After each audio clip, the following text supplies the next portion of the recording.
आपने वैम्पायर्स यानी पिशाच के बारे में तो सुना ही होगा। ये वो लोग हैं जो मरने के बाद कब्र से निकलकर बाहर आते हैं और रातों में लोगों का खून पीते हैं। इनके पास अनूठी ताकत होती है और ये खाना पीना छोड़कर केवल इंसान का खून पीकर जिंदा रहते हैं। यही नहीं, खुद को जवान रखने के लिए वह जवान लोगों का खून भी पीते हैं। सुनने में तो ये बड़ा ही अजीब लगता है कि किसी जवान का खून पीने से भला कोई जवान कैसे रह सकता है, लेकिन चौंकाने वाली बात यह है कि वैज्ञानिकों ने भी कुछ ऐसा ही पाया है। उन्होंने चूहों पर एक एक्सपेरिमेंट करके ये पता लगाया कि अगर जवान आदमी का खून किसी बूढ़े को दे दिया जाए तो उसके शरीर में जवानों जैसी ताकत आ जाती है और उसका शरीर एक जवान इंसान की तरह काम करने लगता है।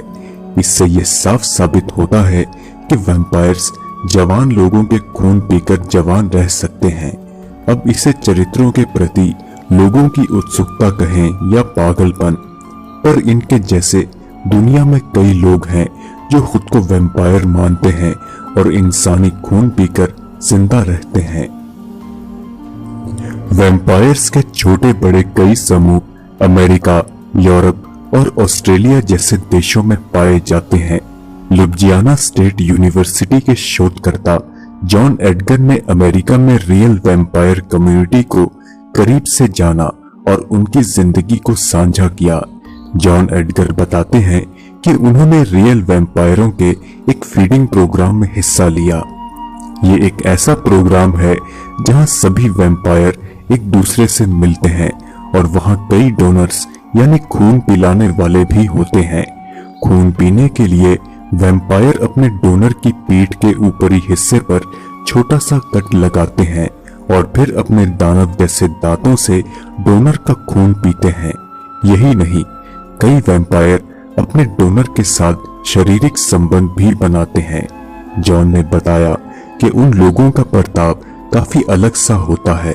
वे अपनी इस आदत को फैशन या संयोग नहीं मानते, बल्कि स्वस्थ रहने के बावजूद भी जब तक उन्हें खून पीने को नहीं मिलता तब तक उन्हें पेट दर्द और तनाव रहता है। उनमें से कई ऐसे हैं जो ताबूतों में सोते हैं। वे अपने दांतों को जानबूझकर किसी दानव जैसा बनाते हैं। वे भूतों पर विश्वास नहीं रखते और उनका दिमाग आम लोगों से कहीं ज्यादा तेज होता है। इतिहास के पन्नों में भी वैम्पायर से जुड़ी कई बातें सुनने को मिलती हैं। 15वीं शताब्दी में 7वें पोप इनोसेंट के चिकित्सक ने अपने मरते मास्टर की जान बचाने के लिए 3 नौजवानों को मौत के घाट उतार दिया। कहा जाता है कि उन नौजवानों का खून पोप इनोसेंट को पिलाकर उनकी जान बचाई गई। यूनिवर्सिटी ऑफ डुरहम के रिसर्च संघ के मुताबिक पहले जमाने में खून पिलाकर एपिलेप्सी या मिर्गी जैसी बीमारी को ठीक करने के प्रमाण पाए गए हैं। मिर्गी के मरीजों को ऐसे गुनहगारों का खून पिलाया जाता था जिन्हें सजा मिलने वाली होती थी। ऐसा माना जाता था कि खून पीने का शरीर और आत्मा के साथ बड़ा गहरा संबंध है। इस खून को पीने के बाद वह बीमारी से पीड़ित व्यक्ति की आत्मा स्वस्थ हो जाती थी। ऐसा इसलिए क्योंकि वह खून किसी जवान गुनहगार का होता है। अगर आप ये सोचते होंगे कि रियल लाइफ वैम्पायर दिन के 24 घंटे खून पीने वाले दानव जैसे ही जीते हैं, तो आप बिल्कुल गलत हैं। दिन के समय इनका जीवन भी किसी आम इंसान जैसा होता है। वे पेशे से नर्स हो सकते हैं, बार में काम करने वाले स्टाफ, या फिर ऐसे लोग जिनका भगवान से विश्वास तगड़ा होता है। जरूरी नहीं कि ये हमेशा शमशानों के आसपास घूमते रहें या फिर खून ही पीते रहें। कई रियल लाइफ वैम्पायर मानवता को समर्पित कई संस्थानों के लिए काम भी करते हैं, जैसे बेघरों को खाना खिलाना। बस अलग ये बात होती है कि वह खुद की पूर्ति अनोखे ढंग से करते हैं।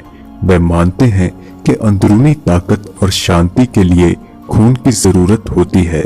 इसके बगैर वह नहीं रह सकते।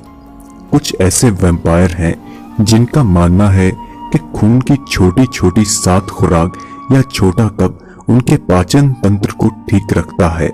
वैज्ञानिकों के मुताबिक वैम्पायरों की खून पीने की आदत दिमागी है। उन्हें लगता है कि खून की पूर्ति खून से ही हो सकती है। वहीं कई वैम्पायरों का ये मानना है कि उन्हें खून की जरूरत तब से महसूस हुई जब वे किशोर अवस्था में आए थे। अपनी जिंदगी के बारे में एक वैम्पायर ने यह बताया कि वह किसी भी तकलीफ में डॉक्टरों के पास जाने से कतराते हैं, क्योंकि उनकी सच्चाई पता चलने पर डॉक्टरों की टीम उन्हें पुलिस के हवाले या उनके बच्चों को सरकार के हवाले करने में लग जाती है। एक वैम्पायर ने यह बताया कि उसने बिना खून पिए कुछ समय जीने का सोचा, लेकिन ऐसा करने पर उसकी धड़कनें तेज हो गई और उन्हें घबराहट में अस्पताल ले जाना पड़ गया। वहां कई दिनों तक रहने के बाद भी वे ठीक नहीं हुए। लगभग 4 महीने के बाद उन्होंने खून को फिर से पिया और तब जाकर उन्हें ऐसा लगा कि उनकी जिंदगी वापस लौट आई है। दोस्तों, अब किसी इंसान का किसी दूसरे इंसान का खून पीना अपने आप में काफी अजीब है। ऐसे में दो लोगों के आपस में करोड़ों बैक्टीरिया का आदान प्रदान होता है, जिस कारण खून पीना और पिलाना कहीं ज्यादा खतरनाक होता है। हालांकि सभी वैम्पायर अपना डोनर चुनने से पहले क्लिनिक में जाकर खून की पूरी जांच करवाते हैं। खून पिलाने से पहले वे इस बात से आश्वस्त होते हैं कि वैम्पायर पार्टी अपने मुंह को माउथ वॉश से साफ कर ले। लेकिन फिर भी लॉस एंजल्स के यूनिवर्सिटी ऑफ कैलिफोर्निया के थॉमस केंच ने यह बताया कि सुरक्षा लेने के बाद भी यह प्रक्रिया सुरक्षित नहीं कही जा सकती। ऐसे क्लिनिक जो इन्हें पूरी तरह से स्वस्थ करार देते हैं, वह भी उनसे इस बीमारी से मुक्ति करते। आप अपने विचार हमें कमेंट्स के माध्यम से जरूर बताएं। अगर आपको ये वीडियो पसंद आई तो इसे लाइक और शेयर जरूर करें। हम जल्द ही आपसे अगली वीडियो में मुलाकात करेंगे। तब तक के लिए इजाजत दीजिए।